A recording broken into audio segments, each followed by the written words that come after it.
What's up everybody, welcome back to another video. Today I'm going to be taking a break from iRacing and Assetto Corsa, and we're actually going to be playing EA Sports F1 Challenge 9902. Yeah, I thought I'd give this a go because I finally got a download for it after trying for months. And, you know, I love these older F1 games because I love seeing how it used to be back. I say back in the day, I mean this game came out 20 years ago. But, yeah, so we're going to be doing some F1 challenge today. We're going to do a practice session and then a short race. So, yeah, let's get into it. We're going to be driving the Prost because it's my favourite F1 car of all time, as we can see. Very nice, nice and blue. So, let's get straight into it. Okay, so here we are in the garage. I finally got my paddle shifters working, so we'll be able to go and actually do some driving now. We're just going to set it to 00 wings, or this game's equivalent of 00 wings. Here we are. So out of the pit lane we come. Just down here, going to get some heat in these tyres. And I've got to turn the limiter off. There we are. And out to the circuit, have a look at this, F1 Challenge. So already climbing to 300 kilometers an hour as we head down not the main straight, but the first real straight, as we come up to the chicane. Into the chicane now, just turning it in, getting very loose. Getting on the grass slightly. Oh, getting on the grass again. I will say this game sort of handles like F1 2022 in the sense that it's incredibly scared on throttle. And oh, there you go, and I've lost it nearly immediately. That was the first real chicane, and I've gone straight off. So we're going to turn this car around.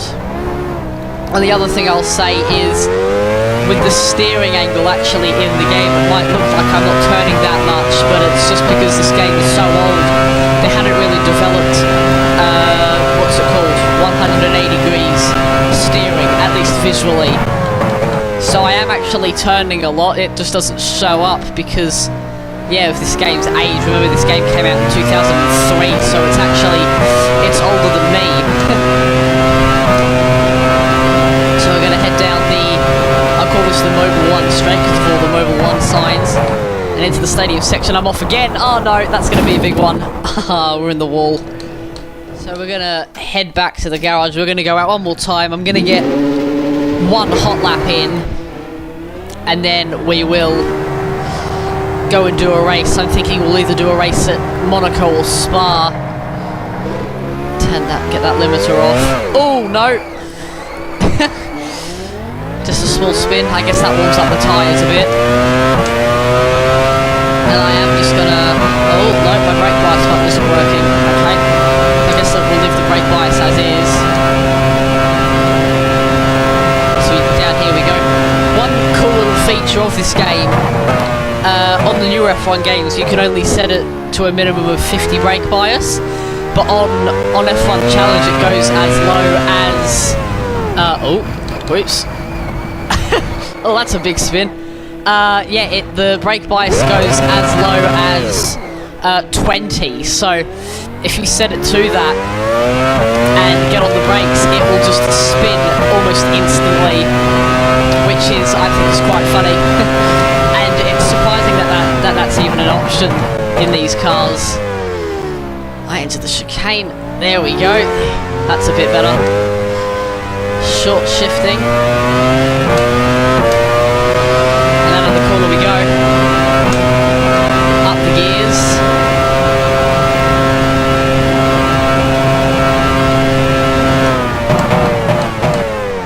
Oh, okay, lock up there.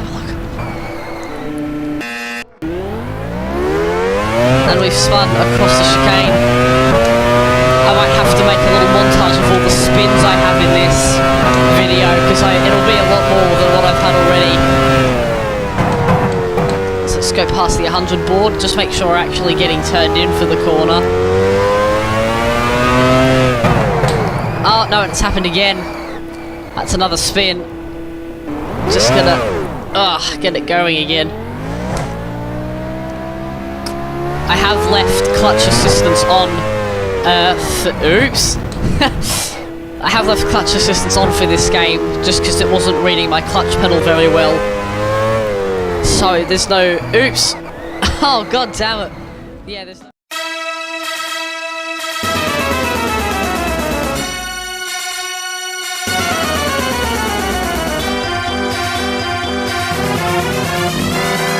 140 kilometers an hour, and then coming out of the corner, up to 7th gear almost immediately, 320 kilometers an hour, absolutely maxing this crust out, and then we get to we're going to break at the 200 board, or maybe it was a bit early, and getting very out of shape on the way in, and on the way out as well. It's handling like a Ferrari F14T really, as we come through, past some of the Mobile 1 banners. We're going to pass the 300 board, the 200 board, and we're going to brake now. We're going to go past the little red bollards, and there's a spin. We were doing so well. Okay, so we'll go ahead, we'll go do a race, and we'll see how that goes. Alright, okay, so here we are on the grid then. So we're going to be doing 2 races. So we're going to do Austria here first, at the A1 ring, which is what it was called back in 2000. And then we'll be doing another race at Belgium after this. But here we go. For the Austrian Grand Prix, going to hit drive. And here we are on the grid, starting P13 for 5 laps. And it's going to be lights out. Getting another great start. We've been dropped by one of the Benettons as we head up into turn 1. We're just going to come back at him slightly. And I've fixed the brake button spine before I loaded up this race. And here we are, okay, maintaining our position after turn 1. As we race down the straight up to turn 3, we're going to get past the Benetton once again. And past one of the Williams there as well. As there's a yellow flag, someone's had a spin. Yes, it's one of the Jordans. Not sure which Jordan it is, but we've been re-jumped by the Williams there. But we're going to get the slipstream down to turn 4. And just getting past. And getting out of the corner as quick as we can.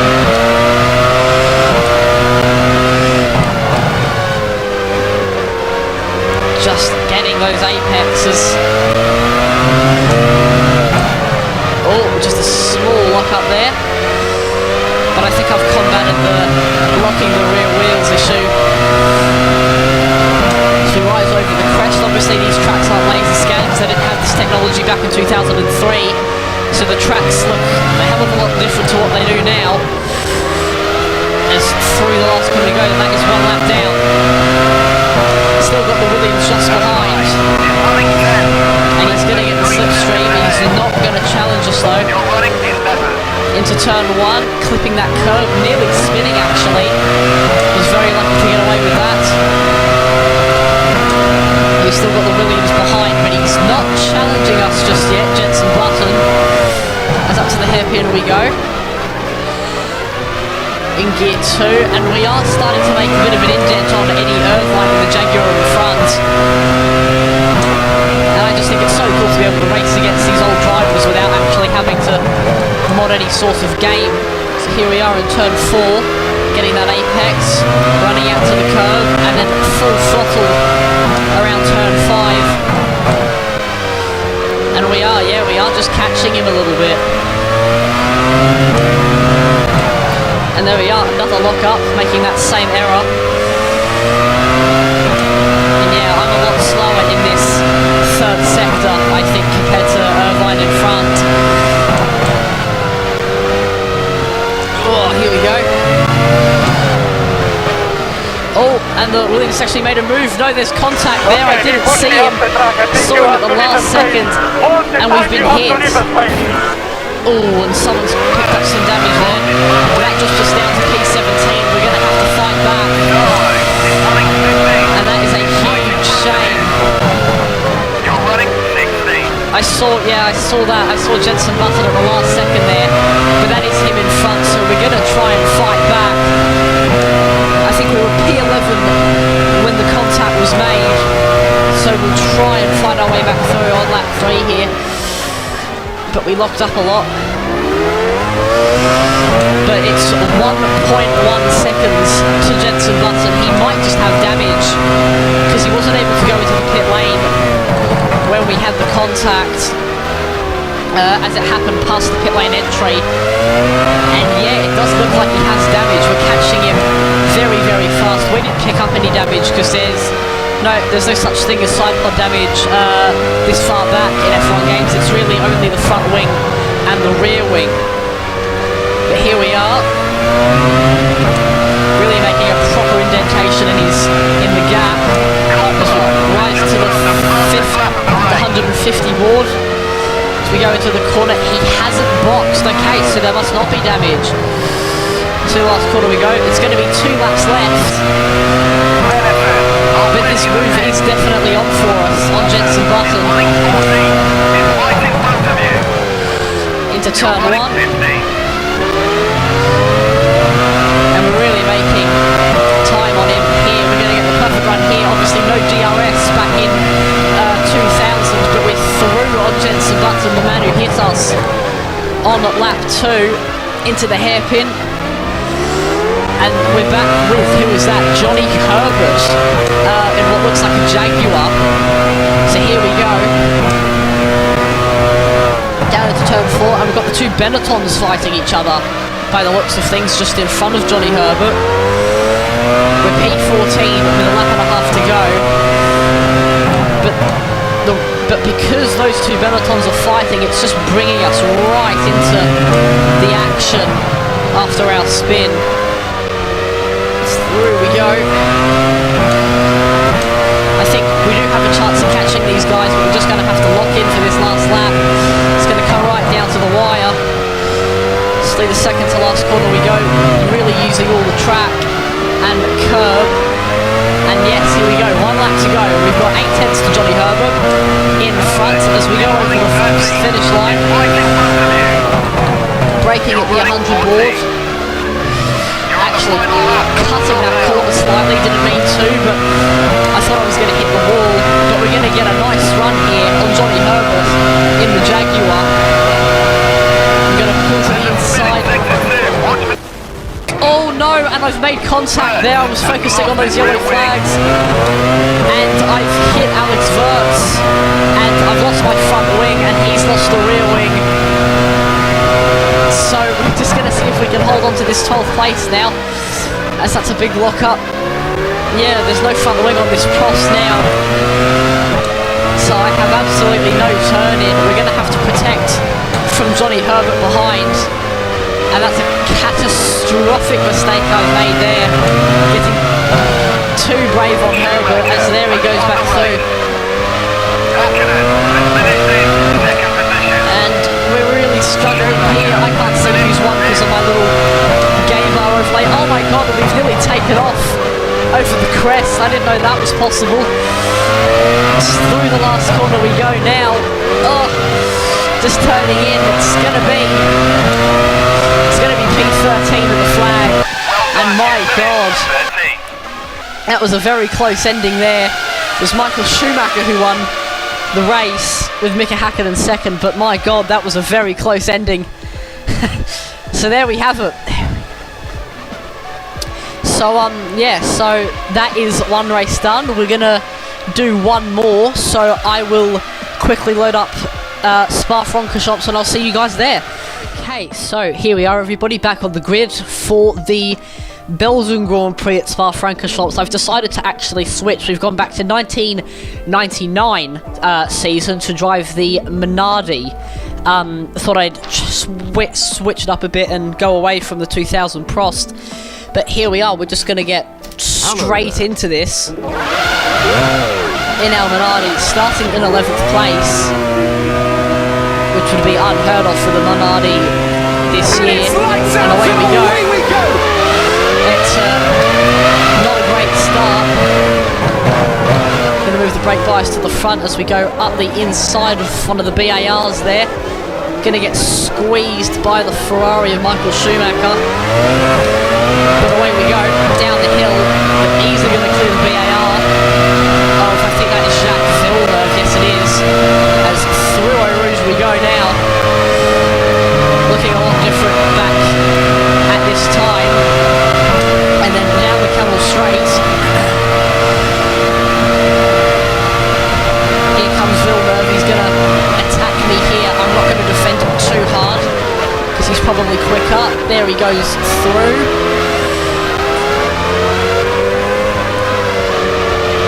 Through Malmedy. No, actually, we're going to get him back. We're going to go for a move into Rivage. And the AI very slow actually through this part of the track. So we're actually challenging Eddie Irvine here. Getting on the grass a little bit. Oh, just getting it turned in for Pouon. Dropping down the hill. Past the Mobil 1 banner. And we've got two cars racing up there. Who was that? That's a Jordan and a dark blue car. That might be, it's not a BAR, it could be a Williams. I'm not sure from this angle. Oh, actually, it could be one of the Prost cars. Getting it turned in for Stambolo. It doesn't want to cooperate. And as we race up to Blanchimont now, Jordan's having a little look at that Prost. And he's on the grass, so is the Ferrari. I've taken a big lift for Blanchimont. And back into the old version of the bus stop chicane where it actually goes left. Jordan cut the chicane there. And then over the last chicane, and that is one lap down. Here at Spa, lap 2 of 4 now. Oh, and I've accidentally put it in neutral, and I'm going to lock up and go deep. And yet I got a small tap there from Villeneuve. Villeneuve is around. But now that's going to allow us to break away. It's Fisichella behind, 5 seconds behind. So we've got a nice cushion between us and 12th place. But that wasn't my fault, I don't think. I locked up because I wasn't paying attention. But Villeneuve did go into the back of me there. So I'm not going to take the blame for that incident. It's down into Lake Hole we go. It's Trulli and Irvine going side by side, and yes, that is a Prost of Jarno Trulli. And he doesn't look quick, so I think we're going to try having a go at him now as well. Gear 2. Oh, we both gone a little deep. Trying not to make contact because we don't want to lose the front wing like we did in Austria. No, there was contact there. This is going a bit slow into the corner. I'm going to get the overrun. We're going to go side by side down into Pouon here, into 4th gear, down to 3rd, and that's going to be us through on Jarno Trulli. Very nice move there. Now we're flat out of the corner, and hopefully we can close the gap to Irvine and the Jordan in front. Hopefully they fight one another and we can gain that time. Gear 2 into the first part of assembly. No, we've spun, we've had a spin. And that's us around, and that's going to allow Jarno Trulli back past. And that's also allowed Johnny Herbert to catch back up in the Stewart Grand Prix car. But we're going to chase back after Jarno Trulli, hopefully. Because we know he's not quick. Getting on the grass a bit. Already in the pit. And we've got the Williams crew out in the pit lane apparently. And yes, we've got lots of cars pitting, according to the race engineer. On to lap 3 now. And we've got Ralf Schumacher losing a rear wing. There was the rear wing there actually. So Ralf Schumacher, I believe, is driving for Jordan in this year. And one of the Jordans were in front, so we're going to see where he is.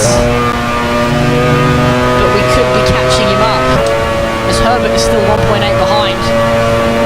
But we are catching up to Jarno Trulli in that Prost, as it's now 1.9 seconds the gap. Yeah, we're much faster in the corners compared to on the straights, compared to Yano Trulli, and it looks like a bit of a Trulli train, as they used to call it, is forming here. Oh no, and I've nearly lost it. Tried to cut in as I saw Trulli go wide, and we've nearly had a small spin. That would have been very embarrassing. But out of the corner we go. And that gap is now 5/10, and there are some of the cars that look like Ralf Schumacher up there missing that rear wing. Yes, there he is. Yes, there he is. So he's driving for Williams in this year, but here he is in front, and that's going to allow us to get a position. Trulli's going slow. We're going to go around the outside. I'm just going to get stuck behind Schumacher here. We're going to try hold it round the outside, and there we go on Ralf Schumacher, who admittedly that was an easy move due to the fact that he doesn't have a rear wing anymore, but that is us through and up to P9 here in the Minardi. It's a shame that back in 1999 points only extended to 6th place, not 10th, so we won't be scoring any points. But Ralf Schumacher is still holding up Yano Trulli, and there is Damon Hill is the next car we need to go chase after in the Jordan. Really getting on the power as early as I can. Hill is running about 5 seconds ahead. And into the source we go for the final time. You're on the final lap, don't stop now. And we've got, Yano Trulli behind us. But as long as we keep it out of the wall, don't make any mistakes, we should be in for a good result here.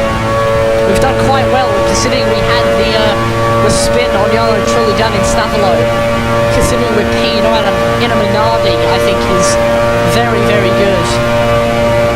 So into Lacon we go, gear 3, clipping that curb, and we're gonna slide out. We're even making time on Damon Hill in front. We've dropped that down to 4.9 seconds, that gap. They're all nearly losing it once again, having to fight with the rear end to keep it on the track. We're going to use all the curb, but the gap is 4.5 today, and Hill we are catching. It won't be enough because we are on the last lap, but I think maybe with a few more laps we could have caught Damon Hill. There he is, there he goes in Fania, and we've just about missed that apex. Still we go now.